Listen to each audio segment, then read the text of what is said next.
Before I start this episode, I want to introduce you to a new podcast, The Fall Line. This story is about the Millbrook twins, who mysteriously disappeared in 1990 from Augusta, Georgia, when they were only 15 years old. Take a listen. The Fall Line Podcast, a true crime audio serial, investigates the March 18th, 1990 disappearance of Augusta, Georgia twins Danette and Jeanette Millbrook. The twins, who were 15 at the time, were treated without cause as runaways, and their case was closed less than a week after their 17th birthdays. Their family worked tirelessly to get the case reopened and finally managed to attract the notice of a newly elected sheriff in 2013. Since then, there has been no movement in the case, no leads, no investigative breakthroughs, and no answers. Why was the twins' case closed? What happened to their original case file? Why were they removed from the National Center for Missing and Exploited Children's database? The Fall Line Podcast works to amplify the voices of the twins' family and to uncover facts, explore and dispel rumors, and develop theories in the case. Tune in, join the discussion on Facebook, and remember, we must find Danette and Jeanette Millbrook. Find us on iTunes or wherever you listen to podcasts. After listening, I find myself asking this question. If these two girls were from an affluent family, would their case have been handled differently? Was the lack of help and the mishandling of this case by authorities due to the fact that twins were simply from the wrong side of the fall line? After listening to Gone at 21, check out The Fall Line.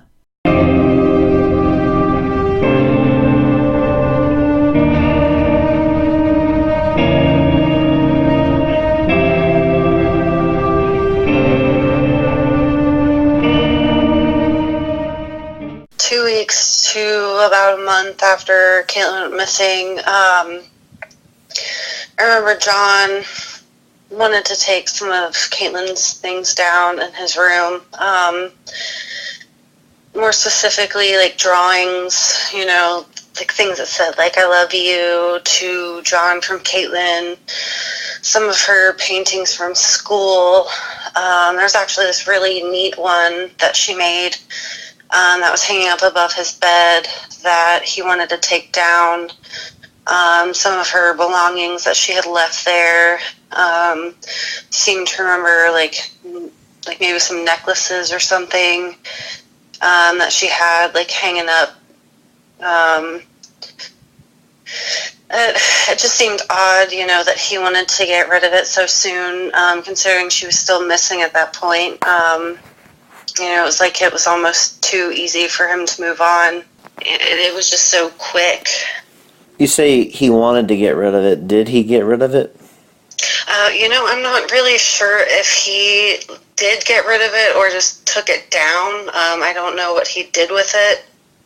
But he said more specifically that he wanted to get it out of his sight so he didn't have to see it. Thanks for listening to Gone at 21. Katelyn Markham's death investigation. We start on the day of August 14, 2011. John left for work. He claims he didn't drive by Katelyn's that day. He went out of the neighborhood through another exit. His first text after he got to work at 5 p.m. was not to Katelyn. His first text was responding to Katie Harris, who had texted him at 5:09. John responded to Katie's text at 5:44 p.m., with no other text between those times. Katie responded to John at 5:46 p.m. At 5:48 p.m., John called Katelyn for the first time that day. This was the first attempt to communicate with Katelyn, and it was not a text, as he claimed. Do you remember his comment about texting her and texting her and texting her and, quote, I had sent her so many texts? I kept kept texting her, no response. I call her, no response. You guys were young, you texted all day long to each other? Yeah, and I had sent her so many texts. Before we get into more specific times in the timeline, I have obtained a message from someone who worked with Katelyn. I am going to share it with you.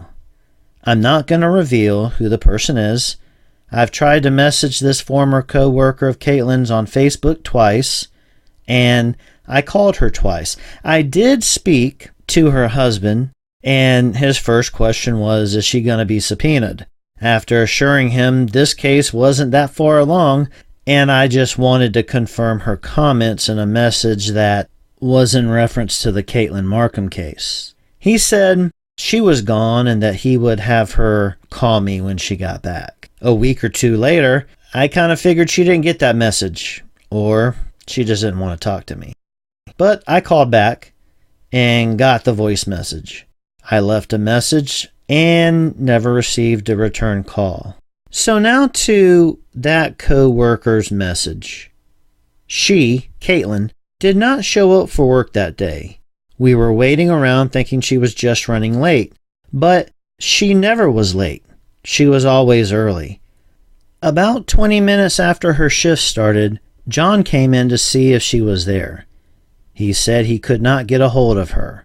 I did not talk to him. I was with a customer. But he went to the desk and was talking to them up there. Now, that message indicated John came in at about 11:20 a.m. on Sunday. Could this be true? Here is another one of Katelyn's co-workers. We are going to refer to her as Jill for this podcast. The other David's Bridal employee who said that John came in 20 minutes after Katelyn's shift was supposed to start would have been mistaken or just wrong. Katelyn's shift would have been from 11 to 7. We would have opened at noon. So if he came in 20 minutes after her shift started, that would have put him there around like 11:20. And that would have been something that would have been very memorable. We all would have remembered it because he would have had to pound on the door to get our attention.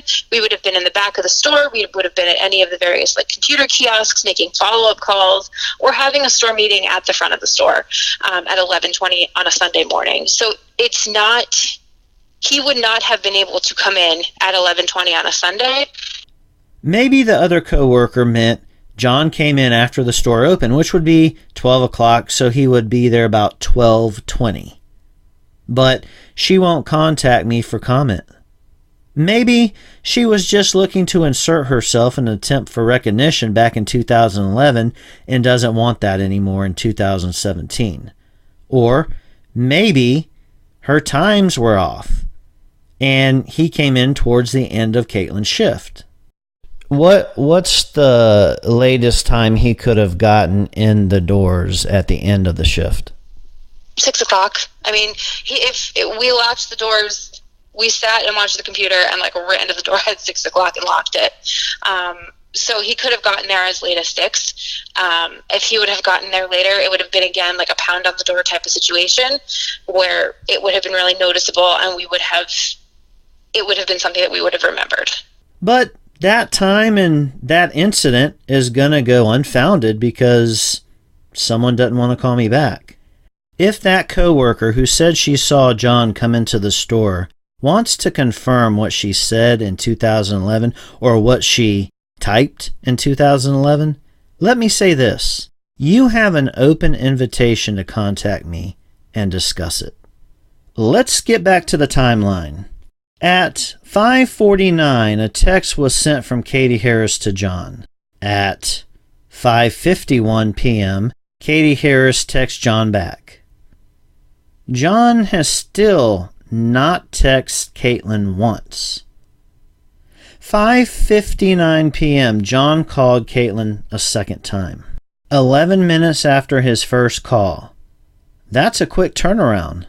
She may have been able to text while working, but cells were not allowed on the floor, so calling her seems to be somewhat out of sort. Katelyn probably wouldn't have answered her cell phone on the floor, especially if she was with a client. A text I could see, but not a phone call. It would be too obvious she had a cell on the floor. The first text to Katelyn came from John at 6:07 p.m. Let me repeat that. The first text to Katelyn from John was at 6:07 p.m. The second text to Katelyn from John was at 6:13 p.m., 6 minutes later. Is there a cause for panic at this point? By the way, this was the last text to Katelyn from John before the 911 call. And I had sent her so many texts. Is 2 texts considered so many texts? Really? This comment was within 48 hours of John discovering Katelyn missing. So, all the times he has said, "It's been too long, I can't remember," this doesn't apply in this case. It was fresh in his head. Remember, last episode when it was proven that John still had the text on his phone during that media interview that we listened to, and he could have simply looked to see that wasn't true? That goes for this as well. The third call to Katelyn from John was at 6:33 p.m., so 20 minutes after the last text. Then the fourth call from John to Katelyn was 7:03, 30 minutes after the third call. He isn't really lighting her phone up at this point if he's waiting 30 minutes to call her back. Unlike the times between the first and second calls, 11 minutes apart, and the first and second text, 6 minutes apart. 7:16 p.m. was the fifth call from John to Katelyn, 13 minutes after the fourth call.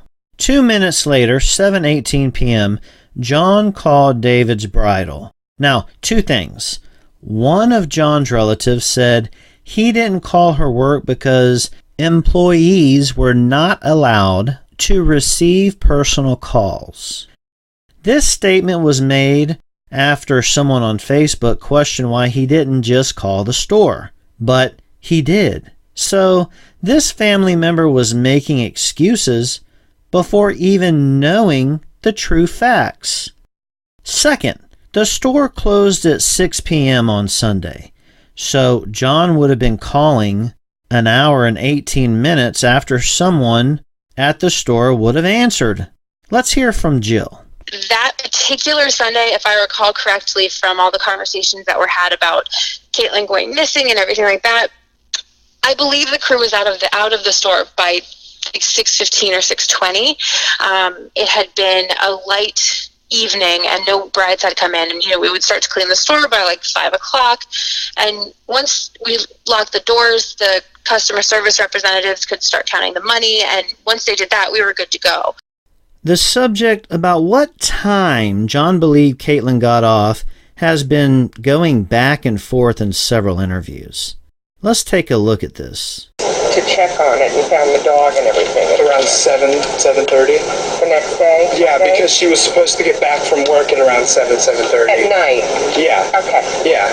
And then, It's hitting 5, 6. We get to about 7, I think. I mean, I could be wrong. I'm pretty sure I went in at 5. Hit about 7. That's when she's supposed to be off. That's when she should have been walking out the door, and she should have saw her text messages and noticed that I was texting her, and she should have texted me back. So she should be getting home between 7 and 7:30 in the media clip to she got off at 7 to this. What time is Katelyn getting off work? And he said 6 o'clock. I said, well, if she was getting a ride home from work. It should be 7. I swear you said 6. Whatever. Karen does remember a lot of details John claims not to remember. Remember Friday night after the festival? Karen reminded John they had a fire in her backyard. Well, if John knew Katelyn got off at 6 and he told Karen that, which she swears he said 6, why the panic? Even if Katelyn got off at 7, if she left the store at 7 or 7:10, she would have been home or close to being home when John arrived to check on her.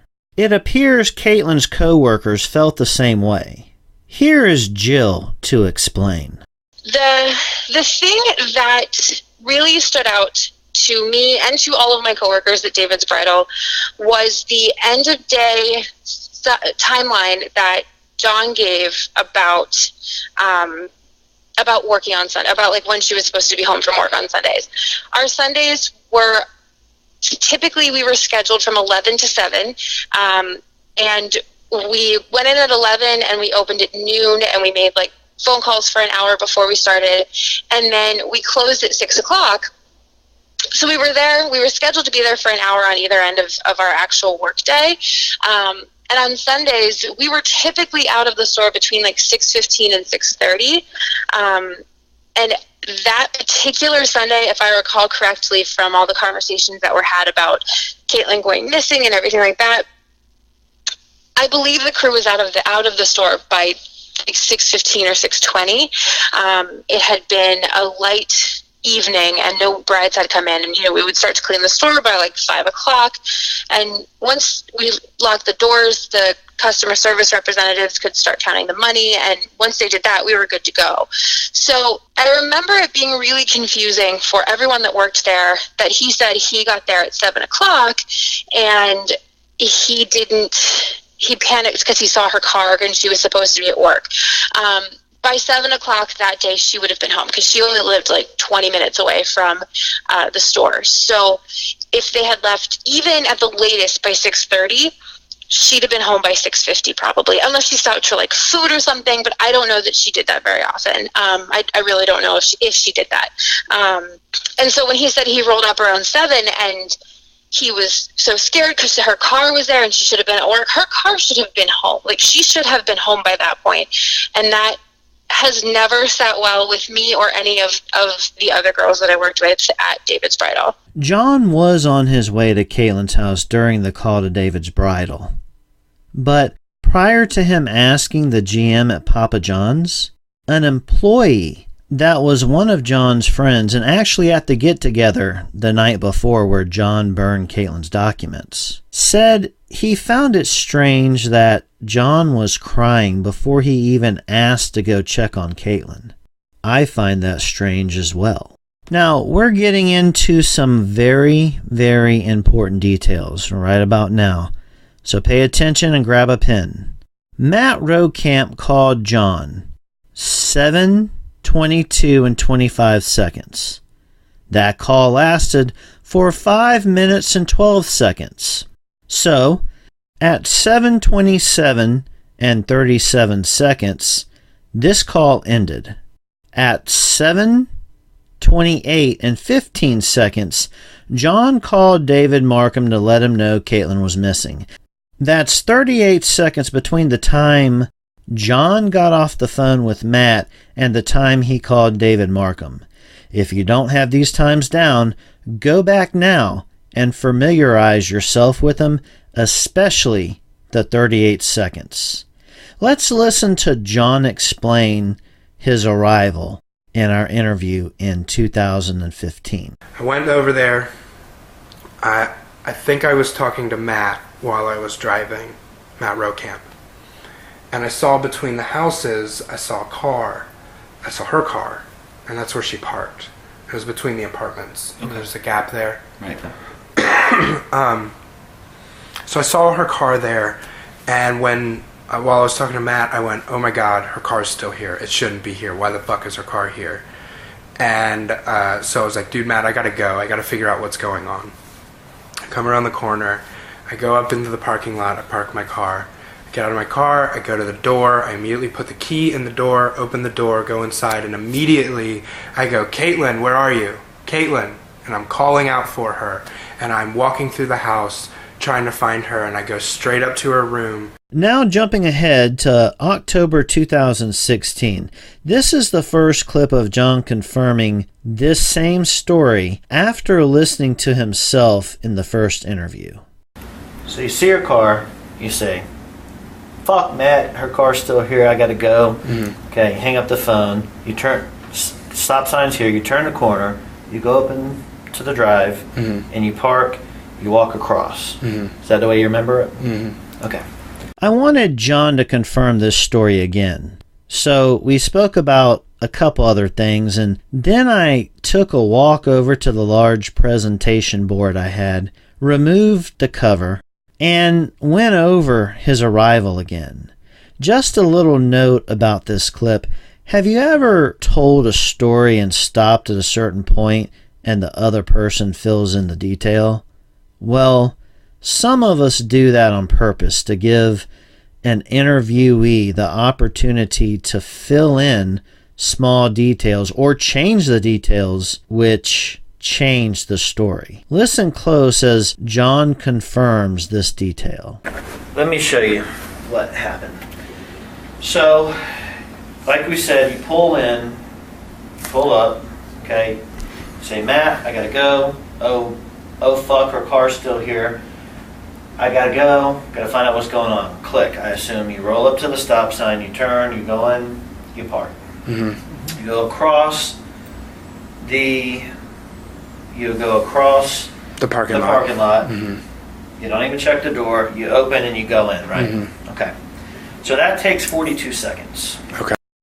So John confirms he walked across the parking lot. You also heard 42 seconds was the time it took from approximately where John would have been to actually get in the door.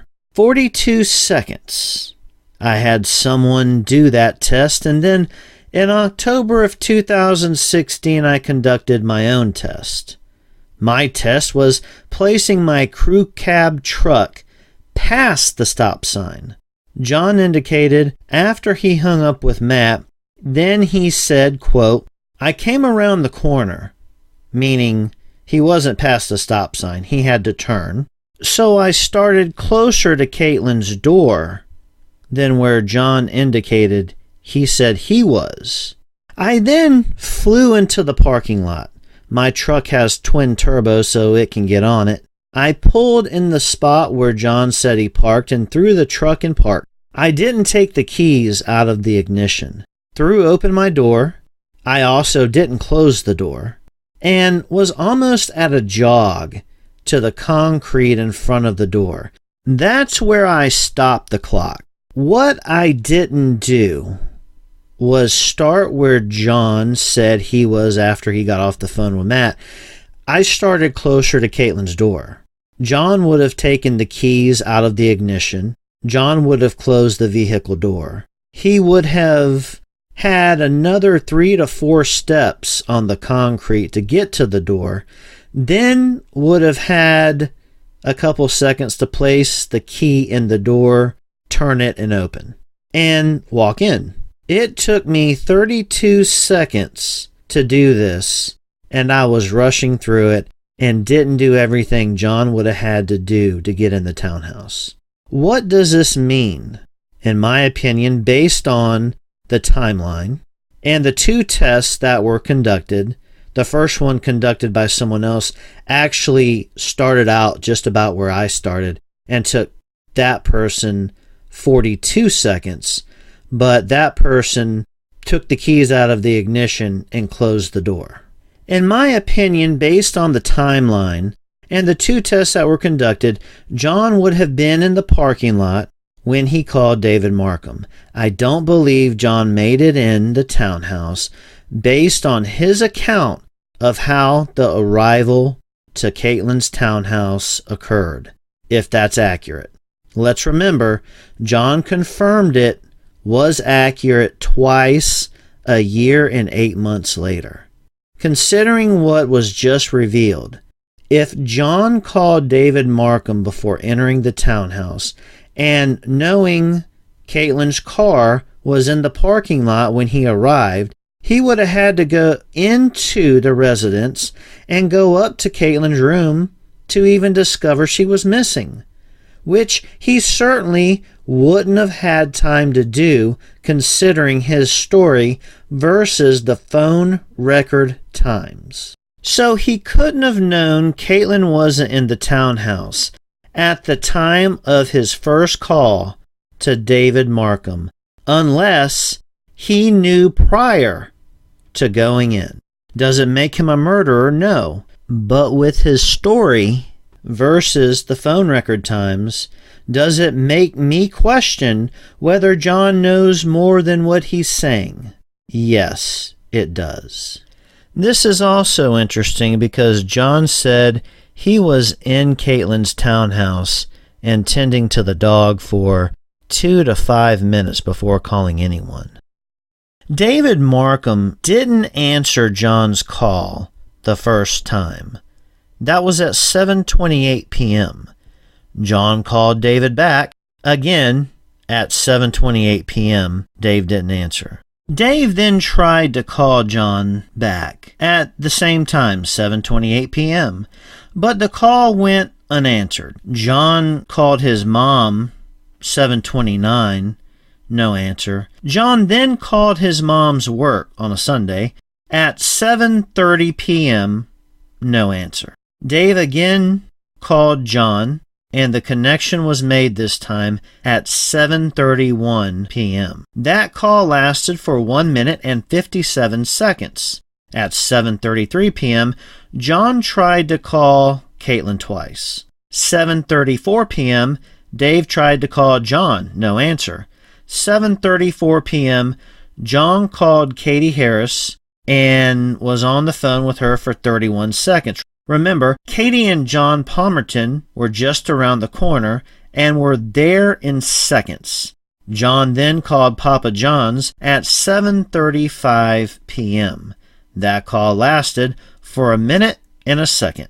I'm going to finish the calls up to the 911 call.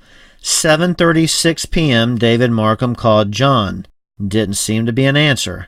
7:36, John's manager from Papa John's called him.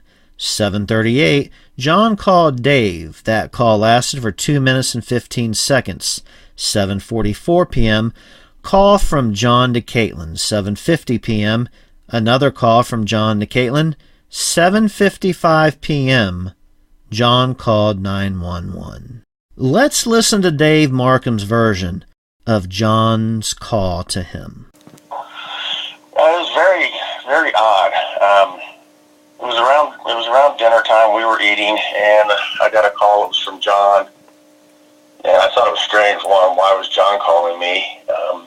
And since we were eating, I ignored it. He called back a second time, and a few minutes later, and I figured, I guess I better. I still didn't answer. I guess I better call him back to see what he wanted. So instead of really answering the phone like hello or anything, he immediately starts screaming on the phone, "Katelyn's missing! Katelyn's missing!" And that was kind of shocking. Of course, I was just kind of like, "Wait a minute, what are you talking about? Katelyn's missing!" He's like, "I can't find her anywhere. I can't find her." So never, not anything like, "Have you talked to her lately? Have you seen her? Is she with you?" He just immediately knew she was missing and screamed and frantic and telling me that.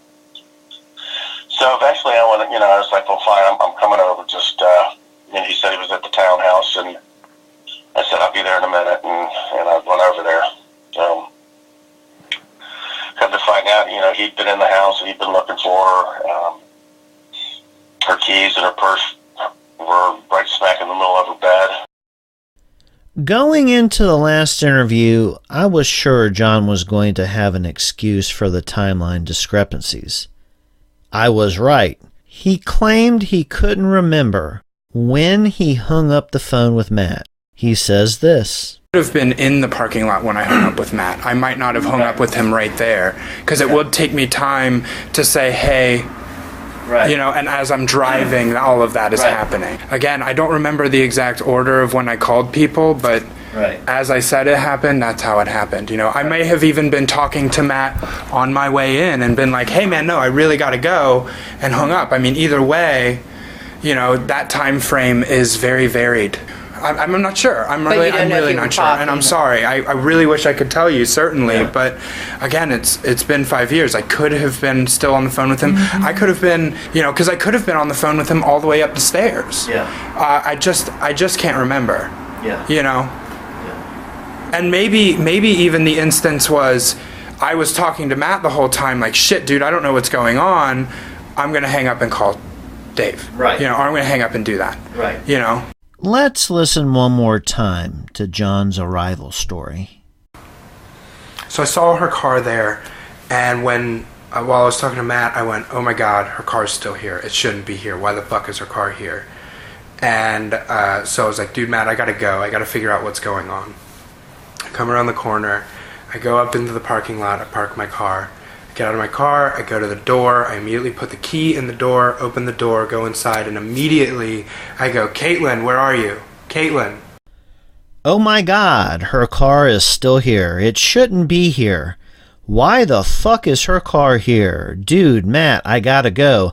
I gotta figure out what's going on. For both tests while driving from the gap in the buildings where John could see Katelyn's car, this was done to pinpoint approximately where he hung up with Matt. I then drove several seconds beyond that point before starting the stopwatch.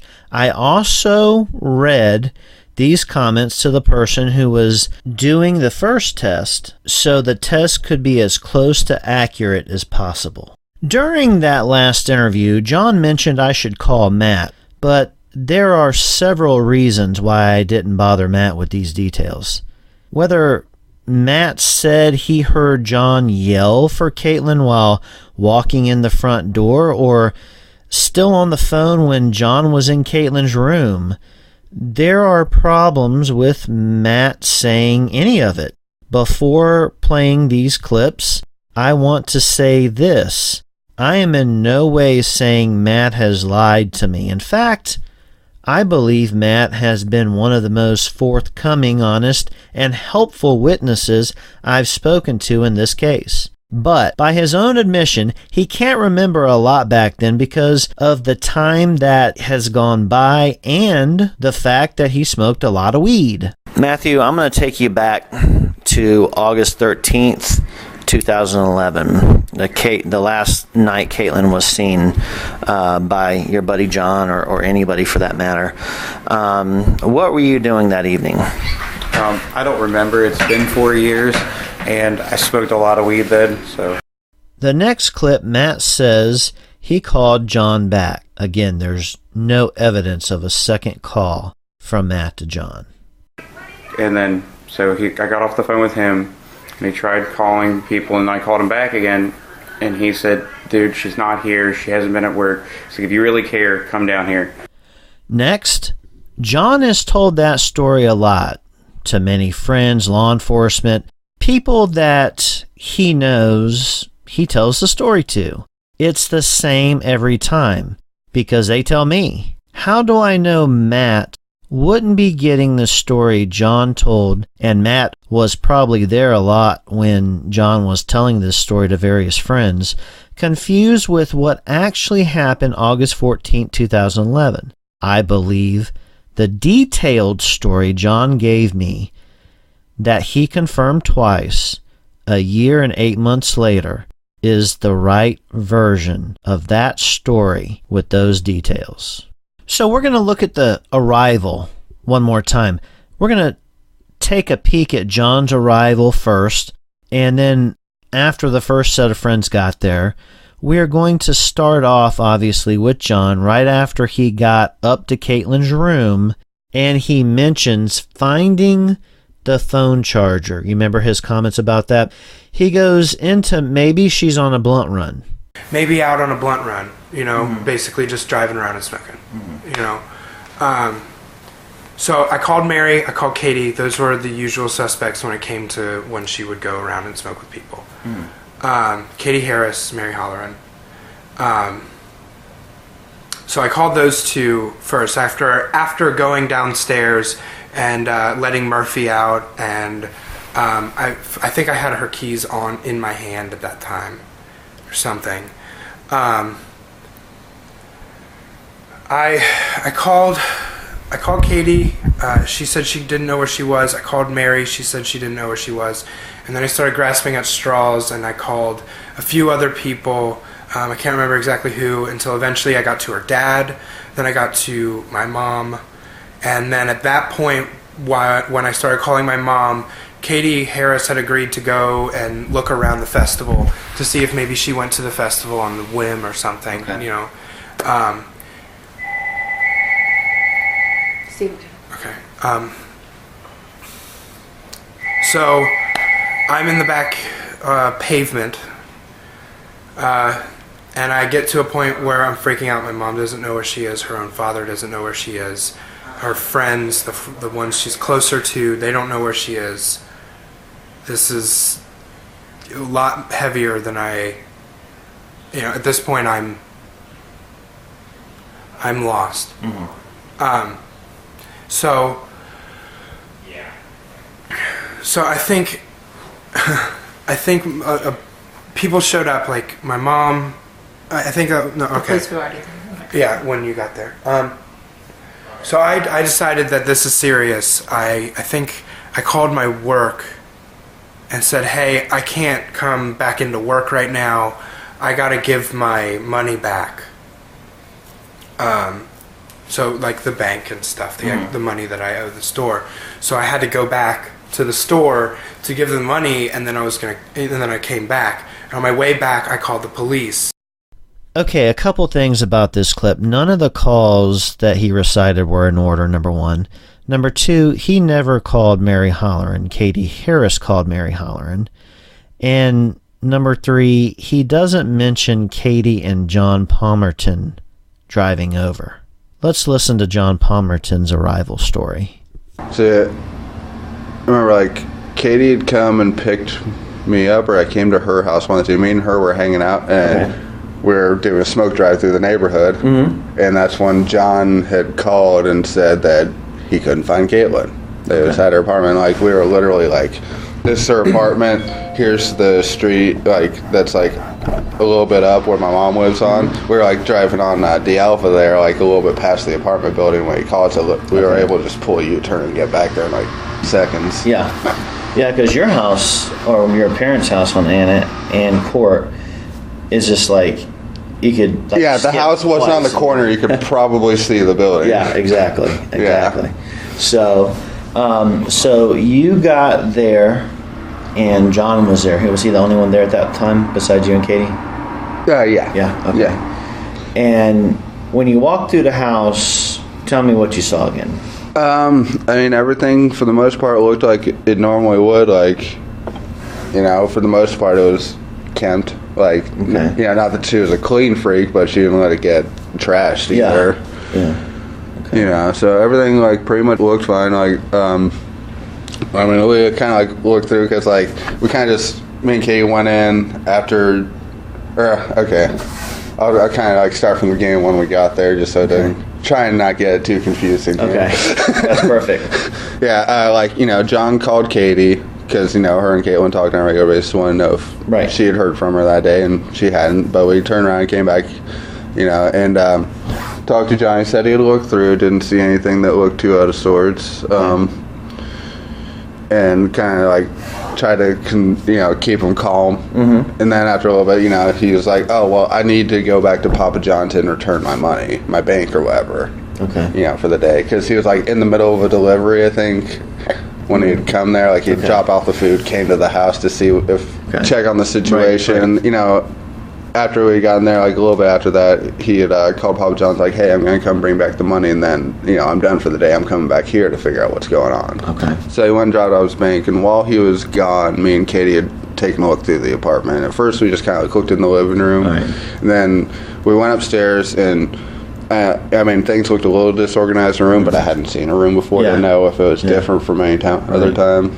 But besides that, like, I don't know, we checked closets and stuff like that, because he was just like, you know, you never know. Someone might see him happy and off themselves, et cetera, so on, you know. Right. So, you know, made sure we checked every little corner. Okay.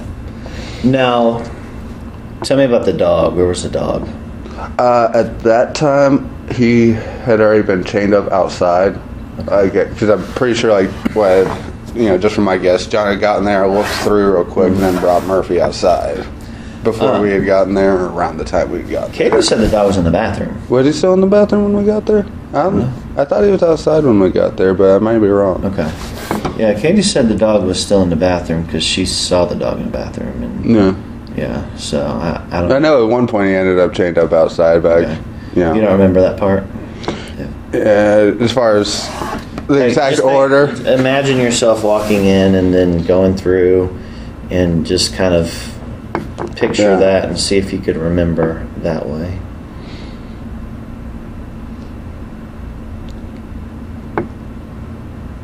Yeah, I don't remember the dog being in the bathroom. Okay. But as far as, complete continuity of my memory. Okay. Yeah.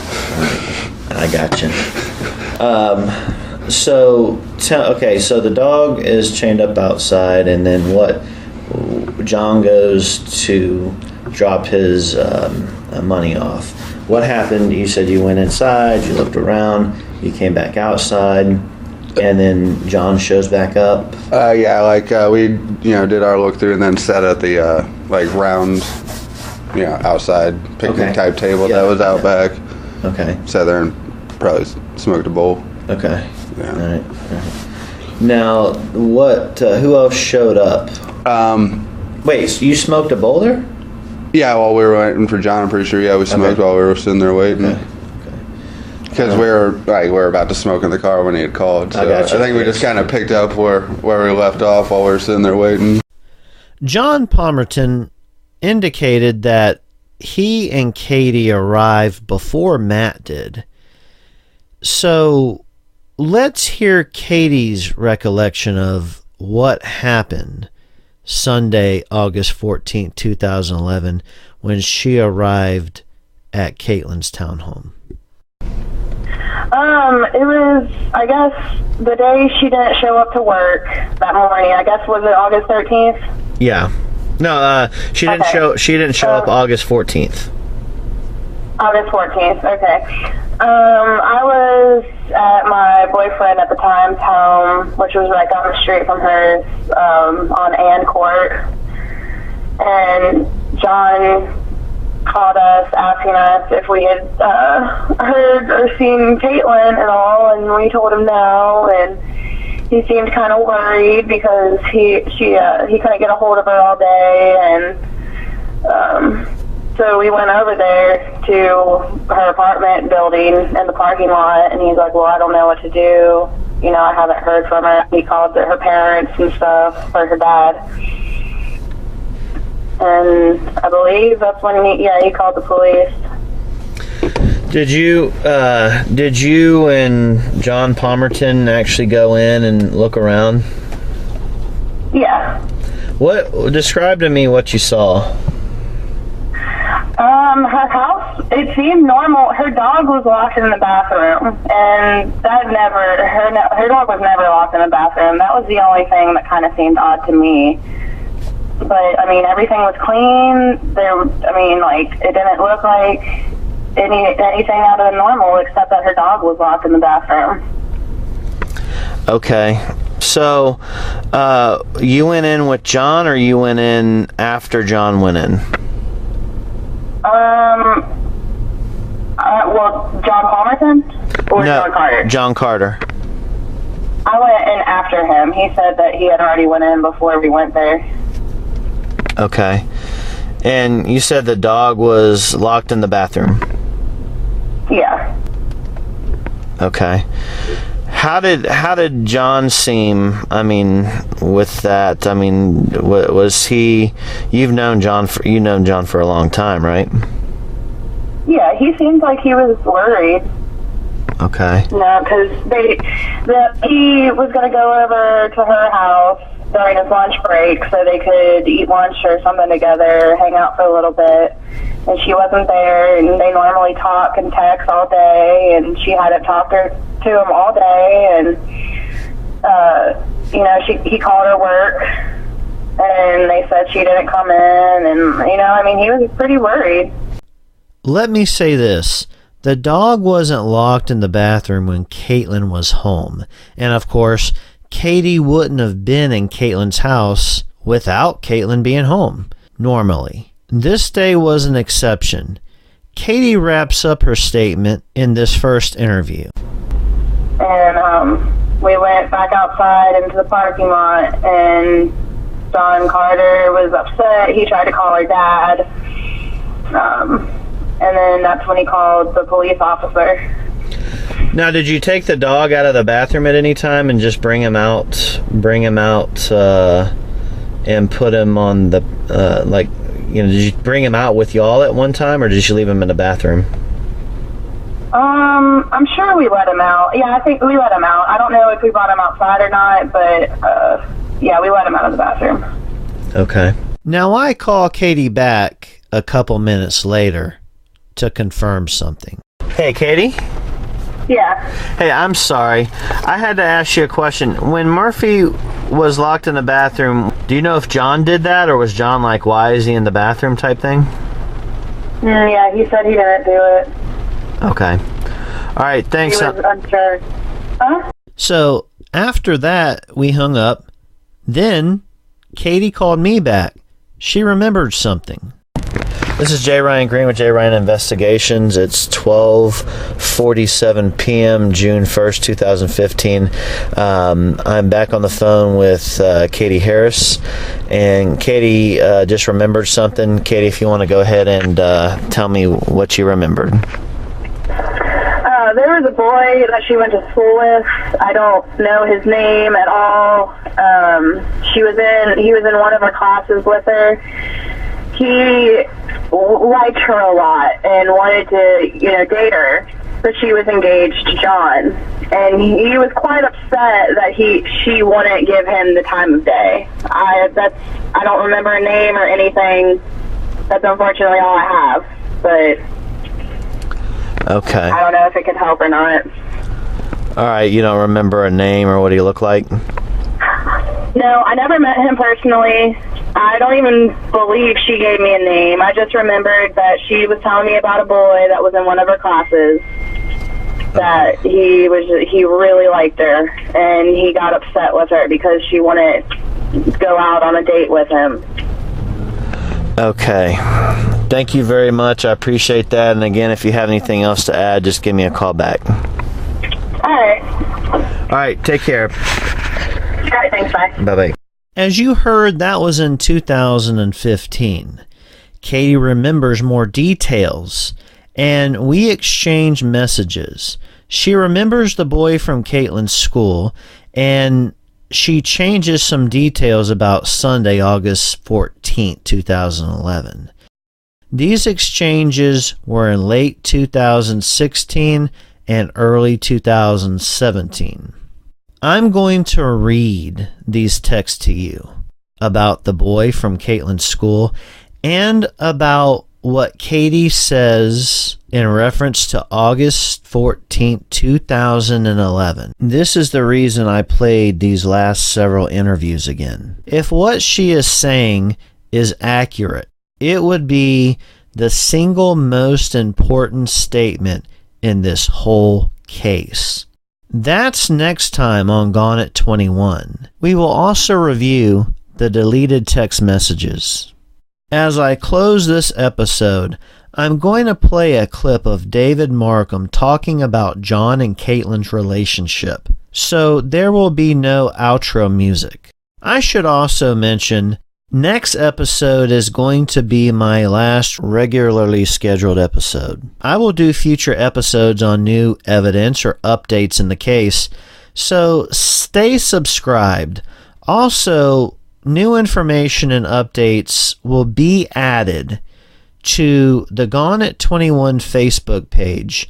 Also, the new Gone at 21 Facebook discussion group. So please like and follow both of those pages. I would like to take this time to thank the admins of the discussion group. You are doing a great job. Thanks again for your commitment to Katelyn's case. Thanks for listening to Gone at 21, Katelyn Markham's death investigation. Please like and subscribe. If you're listening on iTunes, please rate and review. Until next time, I'm Jay Ryan. Take care. Tell me about Katelyn and John's relationship. They seem to work well together. They were goofy and seemed to enjoy each other's company. For the most part, I think near the end maybe it was falling apart.